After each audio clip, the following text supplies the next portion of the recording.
At 75 years old, King Charles, yes, the famously composed, stoic, keep calm and carry on King Charles, was brought to tears after one of his sons revealed something he had never publicly addressed before. Who truly ended Princess Diana? And if your first reaction was something like, wait, what does that even mean? You're not alone. Because for nearly 3 decades, the story of Princess Diana's final night has lived in a tangled web of speculation, public mistrust, conspiracy theories, and royal silence so thick you could cut it with a ceremonial sword. Before we continue, please hit the like button, subscribe to the channel, and turn on the notification bell for updates. But what happens when one of Diana's own children breaks that silence? What happens when the man wearing the crown hears his son say something he's feared for years? What happens when an entire country, an entire world, realizes this moment may change everything they thought they knew about the people's princess? Grab a cup of tea. Actually, make it 2. You're going to need them both. Picture this. A crisp morning in Windsor. Calm, quiet, predictable, until suddenly it wasn't. A royal staff member rushes through the palace corridor, face pale, clutching a device playing a video clip that had just dropped online. Inside that clip was the line that would shake the monarchy. It wasn't the world that ended my mother's life. It was a decision made by someone close. Those words weren't coming from a journalist, not from an author, not from a royal commentator who lives on YouTube. They came from her son. And for King Charles, that sentence hit like a freight train.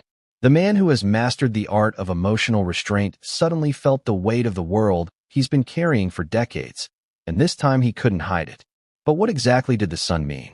And why now? And what decision was he referring to? We'll get there, but not yet.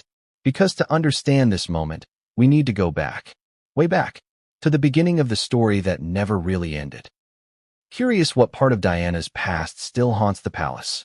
Brace yourself, because the next section takes us behind doors usually shut tight. Princess Diana was many things: warm, witty, flawed, brilliant, compassionate, unpredictable. But above all, she was human in a palace that expected anything but humanity. From the moment she stepped into royal life, the friction was immediate.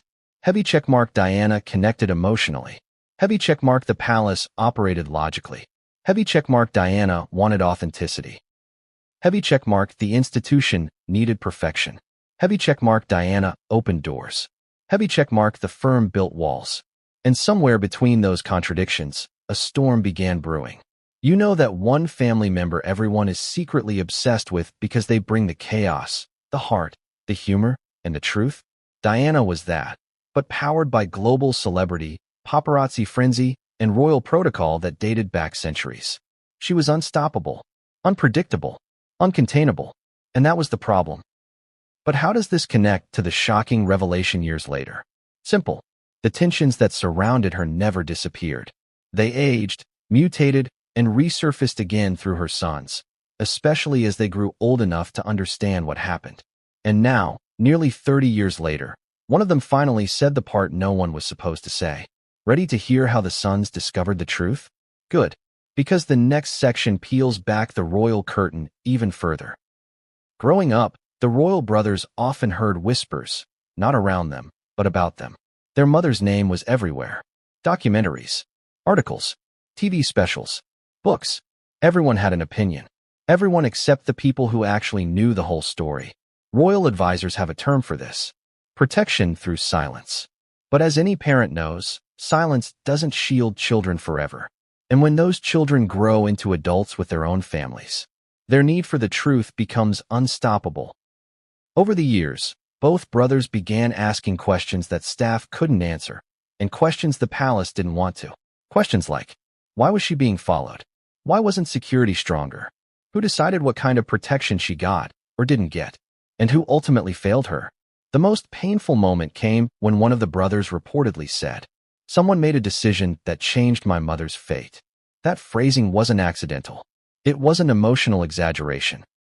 It was intentional. And when that sentence finally made its way back to King Charles, the man who spent his entire life preparing to be king found himself unprepared for this. But what was the decision? And who made it? You're getting closer. Much closer. Let's revisit the timeline, quickly, but clearly. August 31st, 1997. Paris. A paparazzi chase. A car speeding through a tunnel. And then, a tragedy that sent shockwaves across the globe. For decades, we've heard the same summary.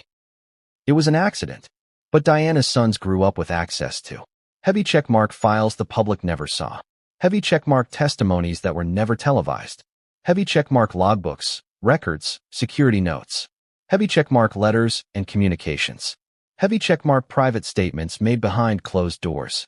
Over time, pieces began falling into place, and one detail kept resurfacing. Her level of protection that night was not what it should have been for the mother of a future king. People made decisions. People who should have known better. People who underestimated the danger. People who didn't act when they should have. The son's revelation was not claiming conspiracy, not naming a villain, not rewriting history. It was pointing to something far more real and far more painful. Negligence, misjudgment, and institutional failure. The kind of failure no family, royal or not, ever forgets. And that's where the heartbreak for King Charles truly lies. But why did the son choose now to speak? And why did it bring Charles to tears? Let's talk about that. This wasn't a sudden moment. It wasn't impulsive. It wasn't a dramatic outburst. It was the result of years, decades of heavy checkmark suppressed emotion, heavy checkmark unanswered questions, heavy checkmark frustration with the palace's silence, heavy checkmark and a new generation demanding transparency. Younger audiences, especially on social media, often say, "We just want the truth." And that pressure has reached the palace gates. At 75, King Charles is facing something every aging parent eventually faces.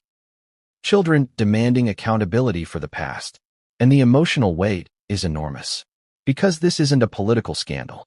It's not a PR issue. It's not a media spin strategy. It's a father hearing his child identify the one thing he spent decades trying to carry. Guilt. Not guilt of action, but guilt of inaction. The belief that maybe, just maybe, something could have been different. And when the son finally voiced it aloud, Charles felt it like a blow to the chest. But here's the real twist. The revelation wasn't meant to blame him. It was meant to liberate Diana's story. Ready for the most surprising part? When the son said, "Someone close made the decision that ended her life." The world assumed he was pointing to a person, but insiders say his real meaning was this. He wasn't talking about a person. He was talking about the institution, the system, the culture, the rigid rules, the obsession with image over humanity, the decisions made by committees instead of compassion. It wasn't an accusation. It was a challenge to the monarchy to evolve, to acknowledge mistakes, to protect, not control, its own members, to never again allow history to repeat itself. This revelation wasn't about reopening Diana's wounds. It was about finally letting them breathe. And that's why Charles cried. Because at 75, he finally heard what he feared the most. His sons still feel the consequences of choices he didn't make, but couldn't stop. Now the biggest question of all, what happens next? We're living in a world where royalty isn't untouchable anymore. Secrets don't stay secrets. Scandals don't fade quietly. Stories don't disappear. And young royals don't follow the old rulebook. This moment, the son's revelation, marks a turning point. It forces the palace to confront. Heavy checkmark its old protocols. Heavy checkmark its rigid mindset. Heavy checkmark its lack of emotional transparency. Heavy checkmark its failure to adapt. Heavy checkmark its outdated approach to support and protection. And most importantly, it forces the monarchy to redefine what family means. Because the public no longer wants pageantry. They want humanity. They want accountability. They want healing. They want growth. And this moment could spark all of it. But only if the palace learns one thing. Silence is no longer strength. It's a liability. Here's the thing. You don't need to be royal to relate to this story. Because at its core, this is about something universal. Families, grief, mistakes, and the courage to finally speak the truth. The palace may be made of stone, but the people inside it are not. And maybe, just maybe, there's a lesson here for all of us. Speak your truth before it grows too heavy. Don't let silence shape your family. Ask the hard questions even when the answers hurt. Heal by confronting, not avoiding, the past. And remember that it's never too late to say what needed to be said. Whether you're a king, a son, a mother, a worker, a friend, Everyone carries unspoken weight. And when that weight is finally shared, it doesn't destroy you. It frees you. Here's the question that echoes long after the sun's revelation. If one moment of honesty can shake a 1,000-year-old monarchy, what else could truth change? That is the real power of this story. Not scandal, not accusation, not royal drama, but truth. And truth, as Diana believed, always finds a way out. This revelation wasn't just a royal moment. It was a human one. A father, a son, a mother who shaped the world. A truth withheld too long. And now the spotlight turns to you. What do you think about the son finally speaking out? Do you believe this moment can change the monarchy? Do you think Princess Diana's story is finally being honored? Or is there still more truth buried beneath the palace floors? Share your thoughts. Start the conversation. Because once truth begins to rise, it never stops.